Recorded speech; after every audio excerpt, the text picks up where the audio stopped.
Hello, Good Grief Festival, and welcome to Grief Chats. I am your host, Amber Jeffrey, the host of the Grief Gang podcast. And today we are going to be talking about anticipated or anticipatory grief. Little tongue twister there for me, I never get it right. And we'll be talking about that and its relationship with dementia and losing a loved one to dementia and caring for a loved one with dementia.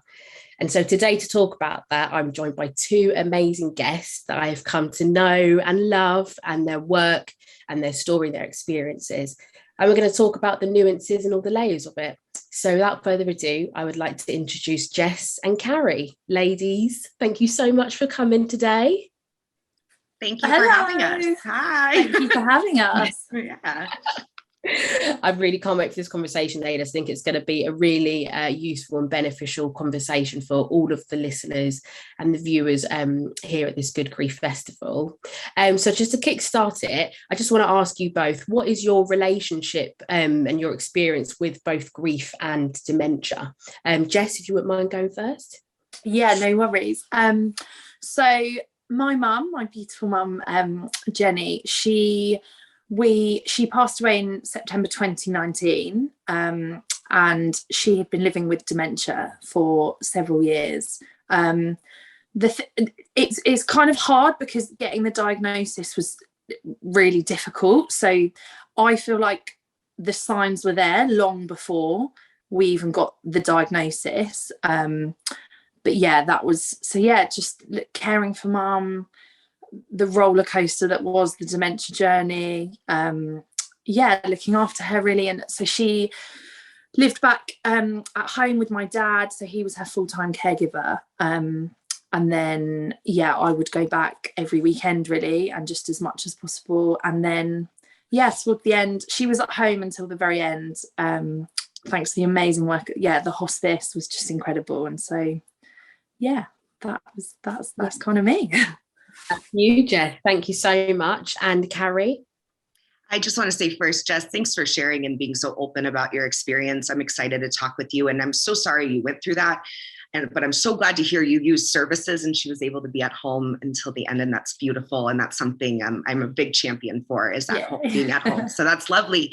I'm Carrie, and aka Dementia Darling online. And my journey with Alzheimer's and dementia started when I was very young. My grandmother passed away when I was 13 of Alzheimer's. And I just witnessed my dad becoming her full-time caregiver. And I was very confused. What happened to grandma? It was very confusing as a young person. And for my dad too, we didn't feel like he had support. He felt very alone.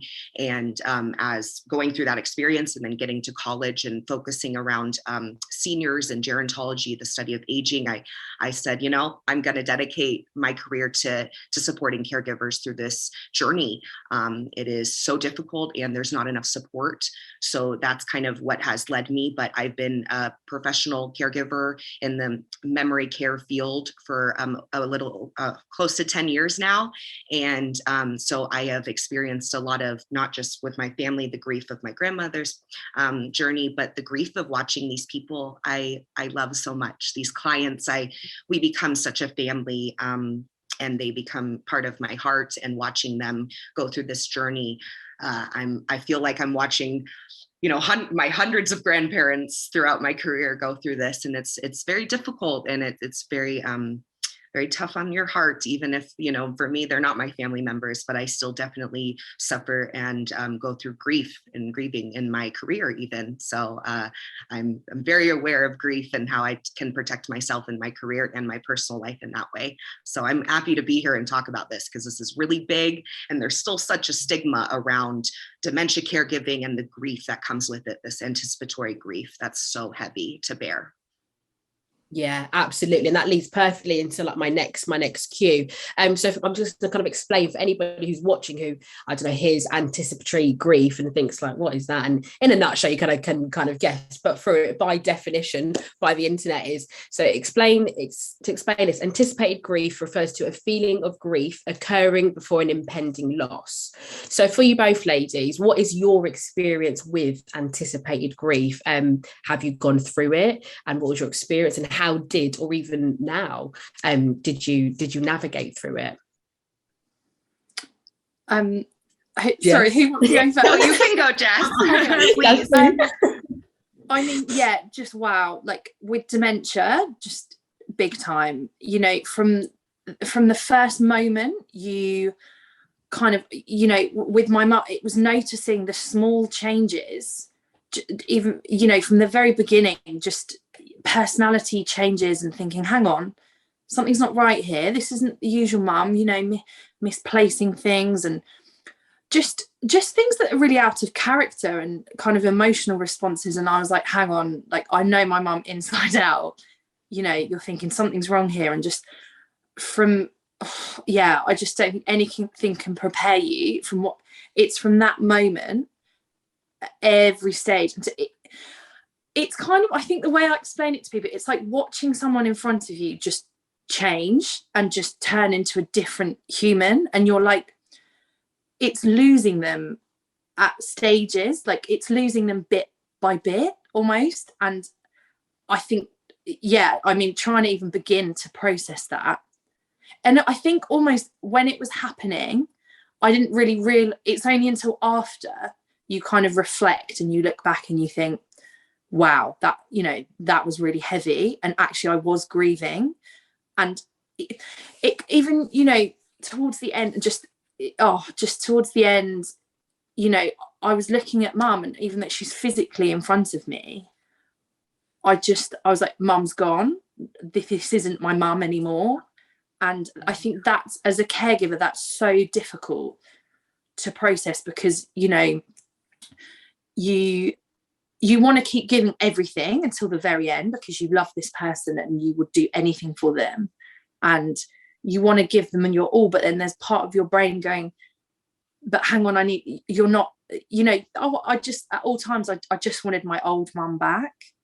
Yeah. And whilst people were like, oh, but, you know, she's still with you, I was like, it's so hard to explain unless you've seen it kind of firsthand. I had no idea how much someone does change kind of at every stage. So, yeah. And I think even now, you know, then the grief after, you kind of sit down and go, hang on, did that just happen? Did you know, there's so many layers to it. So yeah, it's very heavy to kind of get your brain around. Yeah. So anticipated grief was very, very much in your journey and your experience. Yeah. And upon reflection, now you can look back and know. And I think that's for me personally, things that I've speaking with people who have lost loved ones to dementia, is that it's that feeling, like you said, you didn't realize that was grief then. You just, like, you know, and you didn't know that feeling was grief until you look back, and you now, after mum had passed, and now almost being fully faced with grief, knowing that, I've been here before. I felt this before when she was here. 100%. And actually putting a name to it as anticipatory grief and putting it to that. Carrie, how about you? And I can imagine as well how, and you are supporting people going through this as well. Have you experienced it too? Yes. And what you were saying, Jess, is spot on. I mean, it's just this series of losses, right? Because caregiving for someone with dementia is unlike any other caregiving experience, because it's progressively getting worse and you're progressively losing them, right? And it's this long goodbye, they say. It's this goodbye without them physically leaving. And it's just, they're there, but they're not, like you were saying. And it's something no one can prepare for. No amount of education, no amount of, you know, what have you can get you prepared for something like that, watching your loved one go through that. So those losses are so intense, and you never know when the next loss is coming, right? You might wake up one morning and be like, oh, another one?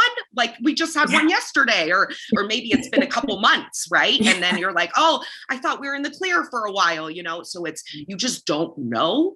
And then, like you were saying, when you get out of it, you're like, wow, that happened. It's either like, wow, that happened really fast, but then you look back and you're like, but that was over a long period of time. But when you're in it, it feels really fast, and you don't even have time to process until it's really over, right? Because you're just trying to caregive and do all this caregiving experience while also trying to keep you alive as a human and have a life. And then you're like, oh, I have to grieve. This has been in the back of my head affecting me, and I haven't noticed it necessarily, you know, because it is affecting you, whether you see it or not, this grief.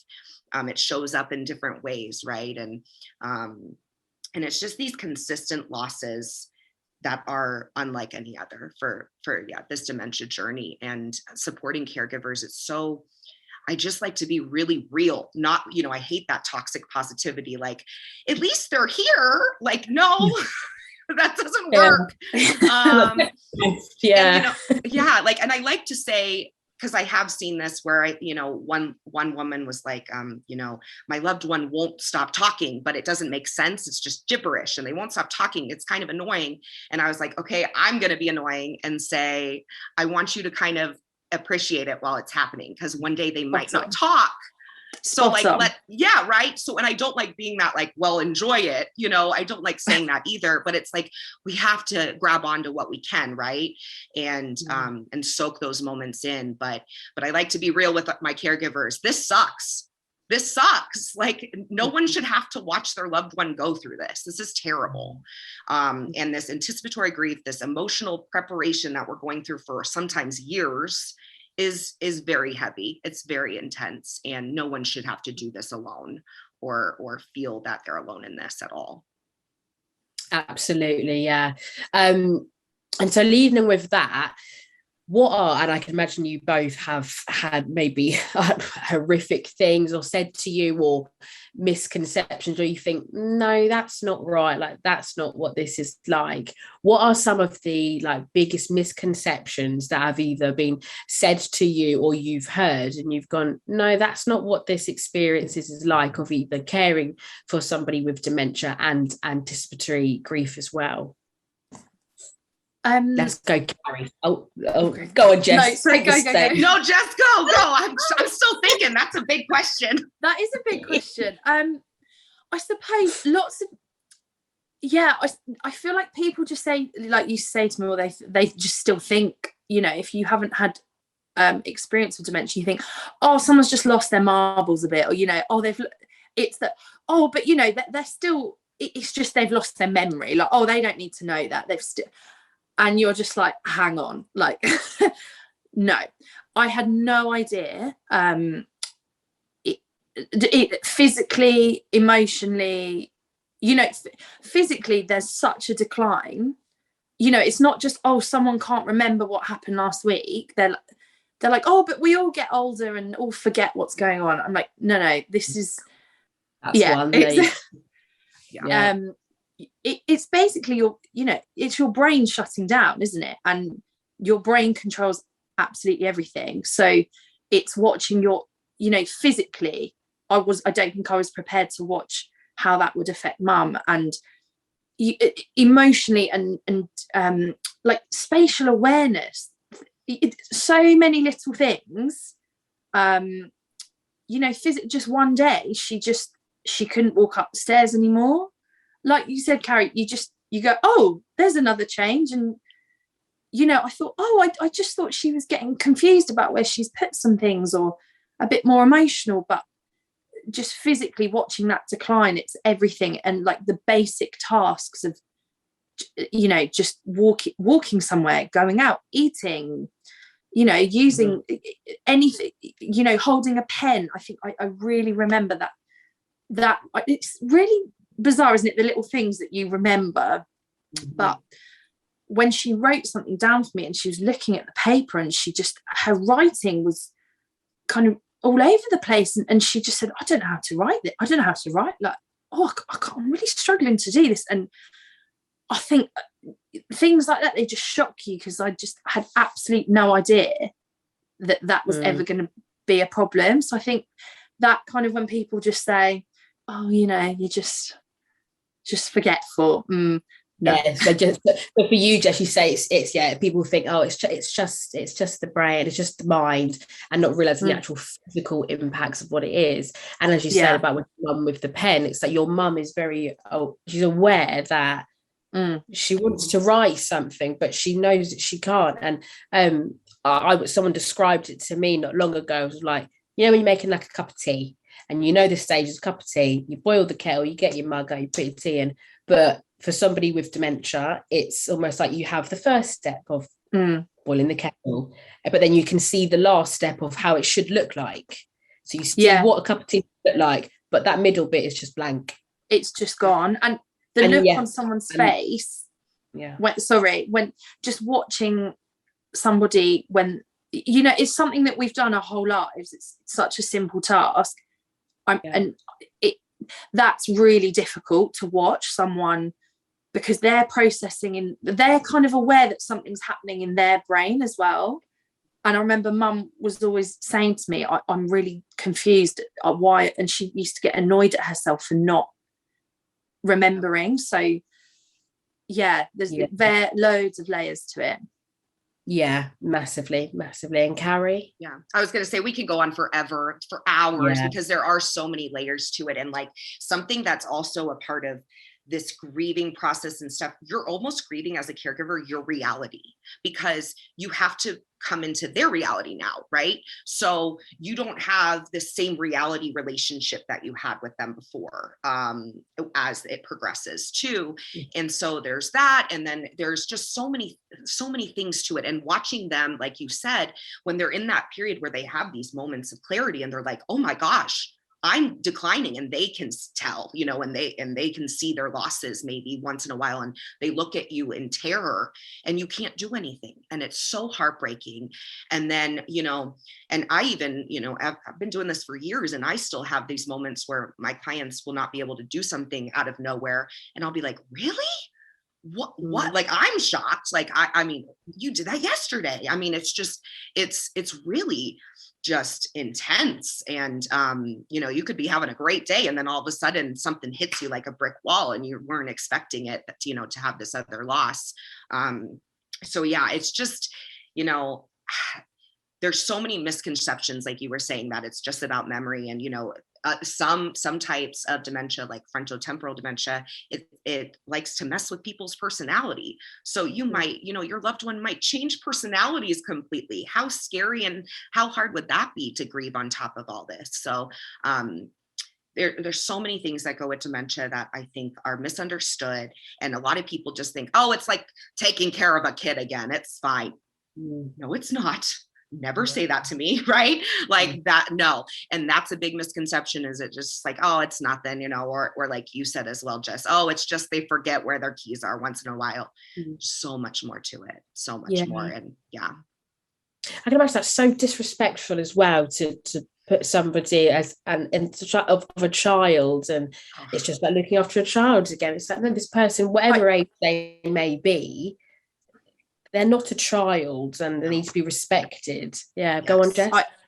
Sorry, I was going to say, you hit the nail on the head there. I just, at the end of the day, it, you know, they're a loved one, they're a human being. And I think so many people I've heard, you know, in passing, or just, like you said, oh, they're just childlike, or oh, they're annoying, or oh, they're angry now, or they're just old and, you know, angry and confused. And I'm like, that just breaks my heart, because yes, they're kind of changing and like losing who they used to be, but they still, like, it's in there deep down, it is, and they can still feel, you know, emotions, and they can still feel connection. So you're so right. It's just, I think about just being respectful and at every moment.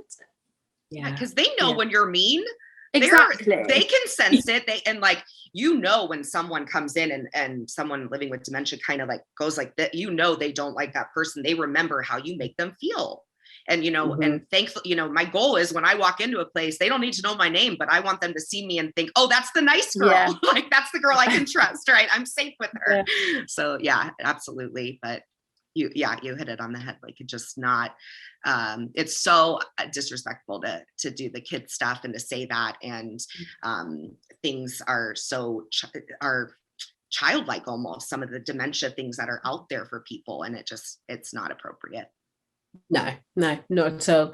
And so, to lead finally, ladies, so for anyone who is watching who may be either looking after a loved one with dementia, or struggling with the layers and the nuances with anticipated grief, what advice would you give to them? What kind of support that is out there that people can turn to? What worked for you both?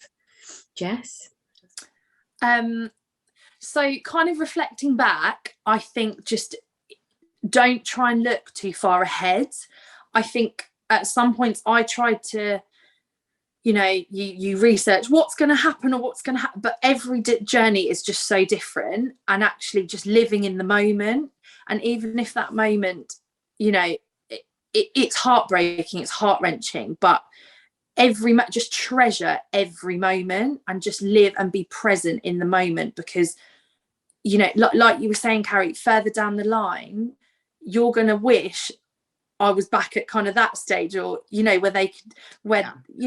wish my mum recognized me towards the end, and just I was so desperate for her to know who I was again and be able to have a conversation with her, and just speak, even like say goodbye. I feel like I never even got a chance to do that. So just even though in that moment you might think your whole world is falling apart, just stay present, because I think for your loved one to just be with them at every single moment is just special. And I think that's helped me kind of grieving afterwards, knowing that actually I was there at every moment and mum wasn't alone. And because I just thought how scary this must be for mum and anyone kind of with dementia, just think that their world just seems so scary and overwhelming, and they're just so lost. And I just think if you can do any little thing to just be with them and help them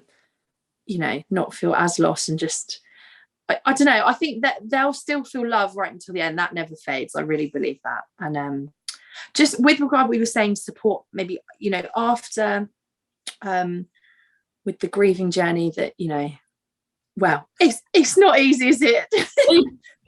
Forever, I'm sure doesn't go away. Everyone who's watching, they're like probably nodding. Yeah, no. Yeah.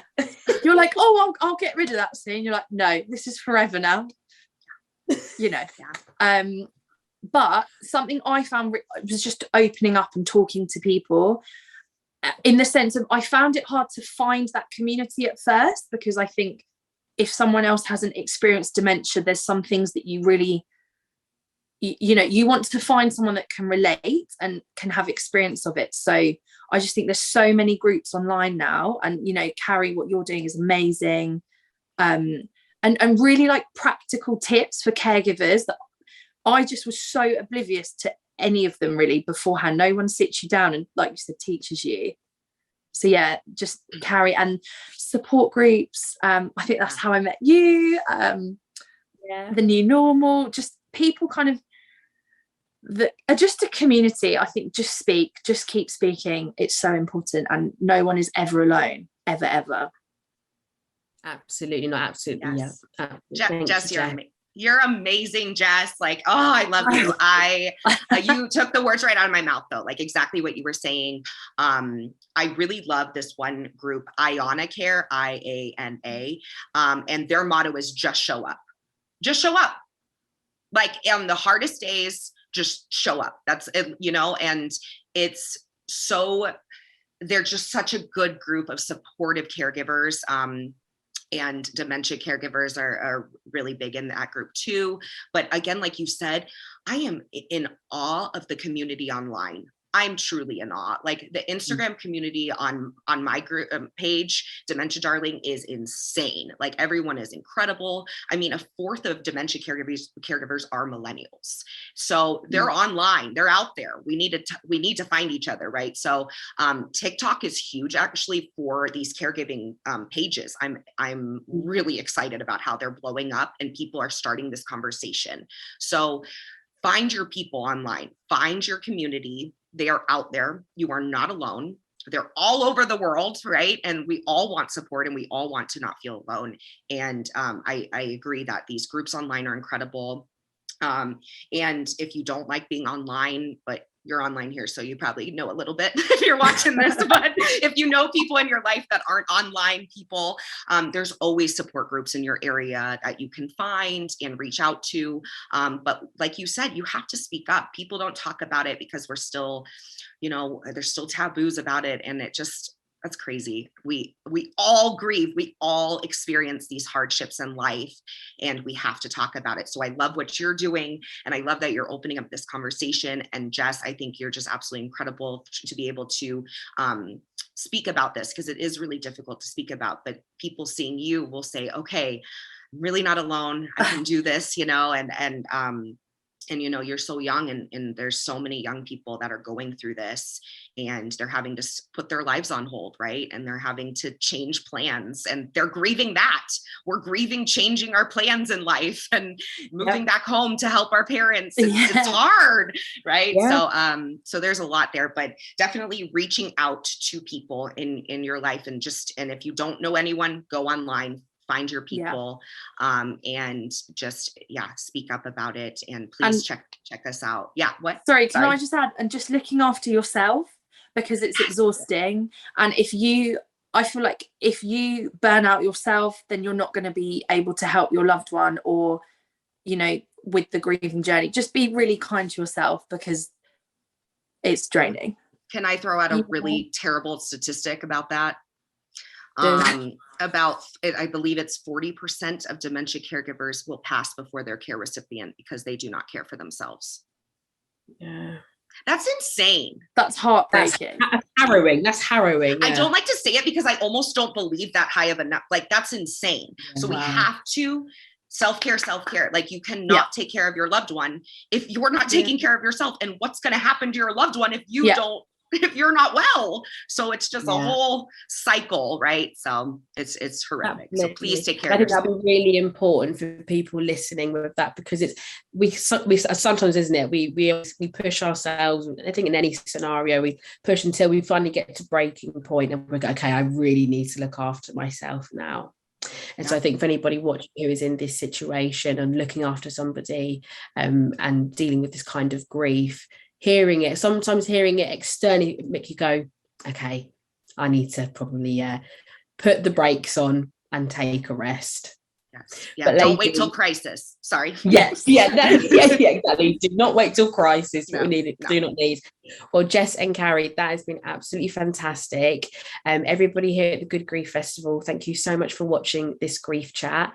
You can find Carrie over on Instagram at Dementia Darlings, and Jess, I want to send them your way because I don't want to come to your Instagram.